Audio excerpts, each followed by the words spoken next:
sovitaan sit huomista tarkemmin, mutta noin. Joo, hamppareista kuvat ja hampparit postiin ja armit tulee sulle. Hei no niin, turpa kiinni, vaihtakaa nyt juttua, ei oo enää hauska. Ei oo kuule mitään hupaisaa tässä aiheessa. 5 juustoa ja 10 noita tuplajuustoja.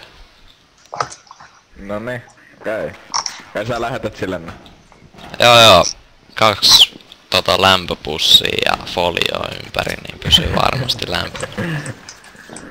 Oi voi. Sitten mä otan kuvaa sille ongelmalle, kun se ei uskonut muuten, että mä lähetän ne. Haluat sä lähettää mullekin ton kuvan, koska mäkään oikein usko. Mun mielestä tää on kyllä ihan normaalia lähettää. Ai jaa. Siis kaverit on aina pyytänyt, kun niillä ei oo mäkkiä tossa lähellä. Okei. Päiväongelmaa. Selvisi työ yli. Onks juustohampparit valmiit? Joo, siis mulla on tässä pöydän lämpöpusseissa noin 10 tuplajuustoa ja kaveri pääsee 6, niin se tuo ne 5 tavallista juustoa. Mä et saa varmaan kylmiä juustohamppareita, posti ei kulje Kyllä ne pysyy ihan hyvin. Niin se on suolakurkkuu. Ei oo, mä muistin kyllä, että ei oo suolakurkkuu ja... Mut joo, sä et siis halunnut mitään majoneesia kirjekuoressa. Ei. Eikä kahvia.